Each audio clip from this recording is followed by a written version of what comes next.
warahmatullahi wabarakatuh. Waalaikumsalam warahmatullahi wabarakatuh. Terima kasih atas kesempatan yang diberikan oleh kelompok kami. Jadi pada hari ini kami akan memaparkan materi mengenai dinamika kelompok dalam organisasi. Perkenalkan, nama saya Astrid Nurandina dengan NIM J1A12029. Saya di sini sebagai moderator dan berkontribusi dalam pembuatan PPT. Selanjutnya saya serahkan kepada teman saya. Perkenalkan, saya Sandika Triasara dengan NIM J1A12038. Di sini saya berkontribusi sebagai mencari materi di jurnal dengan menyusun makalah. Perkenalkan, nama saya Selviani dengan NIM J1A12038. Kontribusi saya dalam kelompok yaitu dalam pembentukan makalah dan pencarian materi. Perkenalkan, nama saya Suliani Suparman dengan NIM J1A12038.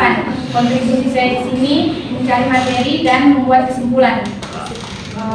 Perkenalkan, nama saya Waori Sifadika Mustika, NIM J1A12038. Kontribusi saya dalam pembuatan tugas ini yaitu mencari materi dan pembuatan makalah. Baik, mungkin itu tadi perkenalan dari kelompok kami. Selanjutnya kita beralih ke pemaparan materi. Untuk materi pertama akan dipaparkan oleh Saudari Sandika. Baik, langsung saja di sini saya akan memaparkan tentang pengertian kelompok. Kelompok adalah merupakan bagian dari kehidupan manusia. Setiap hari manusia akan terlibat dalam aktivitas kelompok. Kelompok juga merupakan bagian dari kehidupan organisasi. Kelompok didefinisikan yaitu sejumlah orang yang berinteraksi dengan orang lain dalam suatu pertemuan tatap muka atau rangkaian pertemuan semacam itu. Selanjutnya ada materi teori pembentukan kelompok. Banyak teori yang mencoba mengembangkan suatu anggapan mengenai awal mula terbentuk dan tumbuhnya suatu kelompok. Nah, di sini yang pertama yaitu propinquity atau teori kedekatan. Teori ini menjelaskan bahwa seseorang berhubungan dengan orang lain disebabkan karena adanya kedekatan ruangan dan daerahnya. Yang kedua, teori pertukaran. Teori ini berdasarkan interaksi dan susunan. Yang ketiga, ada teori yang berdasarkan alasan praktis, yaitu diantaranya kelompok-kelompok cenderung memberikan kepuasan terhadap kebutuhan publik sosial. Baik, itu saja saya kepada moderator. Baik, terima kasih. Untuk materi selanjutnya akan dipaparkan oleh Saudari Ivi. Saya persilakan.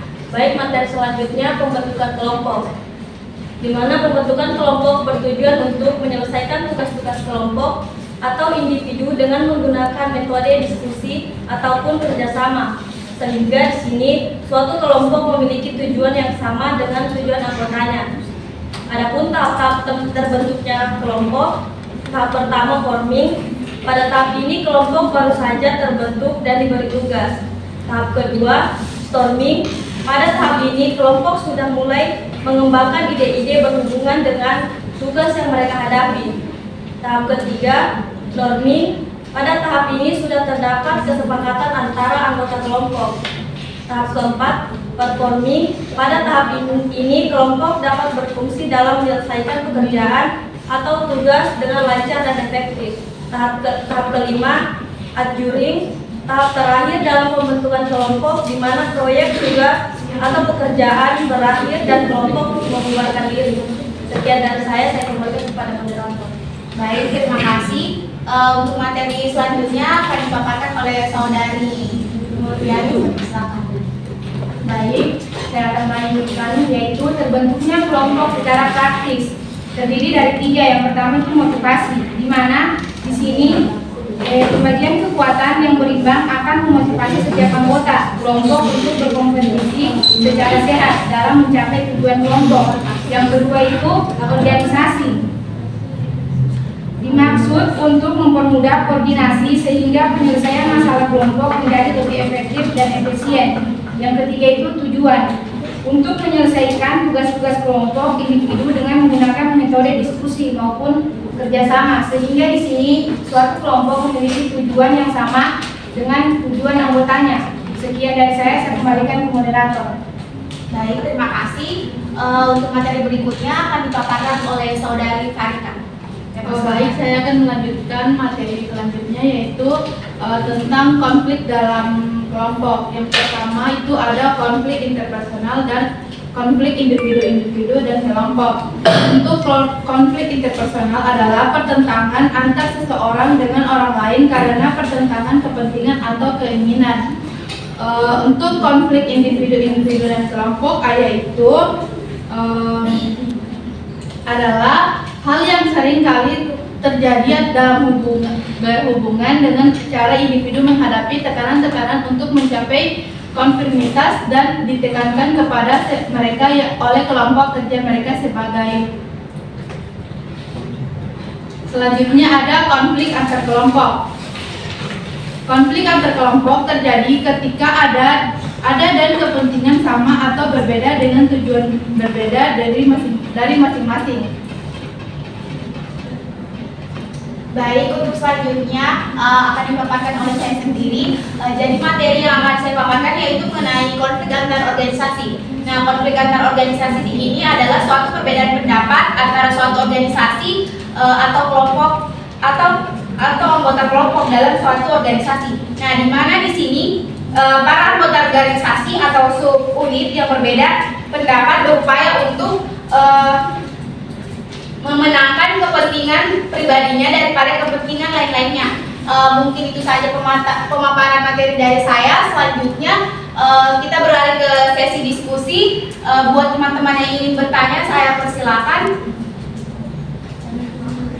Baik, saya persilakan untuk Nur Widianti.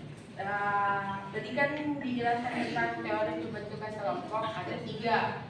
Tadi kan cuma dijelaskan, coba memberikan contoh dari ketiga tersebut. Baik, terima kasih. Kami meminta waktunya sebentar untuk menjawab pertanyaan dari saudari ini. Kami akan menjawab pertanyaan dari Nur Widianti. Untuk pertanyaan ini akan dijawab oleh teman saya. Untuk jawaban pertama akan dipaparkan oleh saudari Cindy Farika. Baik, saya Wadudri Farika akan menjawab pertanyaan dari Nur Widianti. Ada pertanyaannya yaitu contoh-contoh dari teori pembentukan kelompok. Yang pertama ada contoh probability atau teori kedekatan, yang contohnya yaitu contohnya seorang mahasiswa yang duduk berdekatan dengan mahasiswa lain di kelas yang akan mudah membentuk suatu kelompok dibandingkan dengan mahasiswa lain yang kedudukannya berjauhan.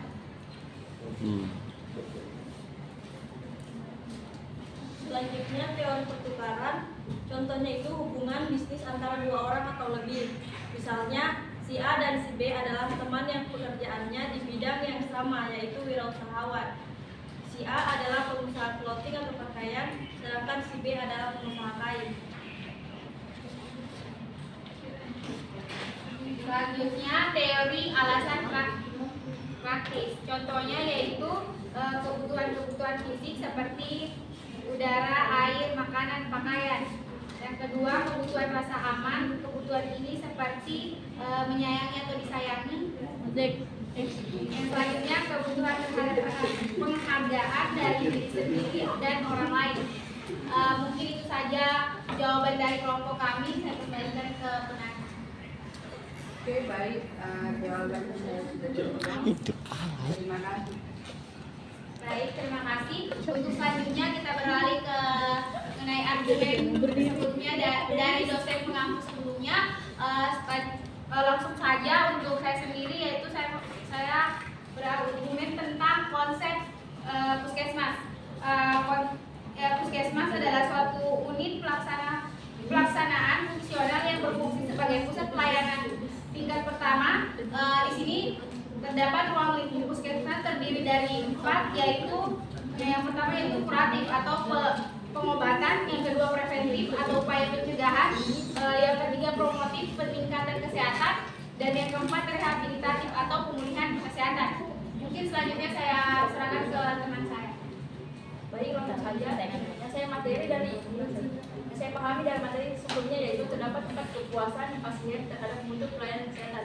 Yaitu yang pertama ada kenyamanan, yaitu mencakup lokasi puskesmas, kebersihan, kenyamanan ruangan, dan peralatan atau fasilitas kesehatan. Yang kedua, hubungan antara pasien dengan petugas kesehatan, yaitu mencakup sikap keramahan, informatif, komunikatif, responsif, suportif, dekatan, dan sopan. Yang ketiga ada kompetensi teknis tugas. Yang mencabut keberanian bertindak dan pengalaman. Dan yang terakhir yaitu biaya, yaitu mencabut mahalnya pelayanan sebanding dengan hasilnya pelayanan dan keterjangkauan biaya. Sekian saya kembalikan ke teman-teman. Baik, selanjutnya konsep manajemen, di mana manajemen adalah ilmu dan seni mengatur proses pemanfaatan sumber daya manusia dan sumber-sumber lainnya secara efektif dan efisien untuk mencapai suatu tujuan tertentu. Proses dari manajemen dikenal sebagai POAC atau planning, organizing, actuating, dan controlling, di mana fungsi manajemen itu ada planning, organizing, staffing, directing, coordinating, budgeting, dan evaluasi. Adapun macam-macam manajemen, yang pertama manajemen strategi, manajemen penjualan, manajemen pemasaran, manajemen hubungan masyarakat di lapangan, manajemen pengadaan, dan manajemen sumber daya manusia. Saya kembalikan kepada teman-teman. Baik, saya akan memaparkan materi yang saya pahami dari dosen sebelumnya, yaitu konsep rumah sakit, di mana rumah sakit adalah salah satu sarana untuk memberikan pelayanan kesehatan kepada masyarakat, sehingga rumah sakit harus memberikan pelayanan kesehatan yang memuaskan agar pasien merasa senang untuk berobat di rumah sakit. Adapun tujuan rumah sakit untuk memberikan pelayanan kesehatan paripurna yang berkualitas dan memuaskan kepada pasien, guna dengan mengutamakan penyembuhan dan pemulihan.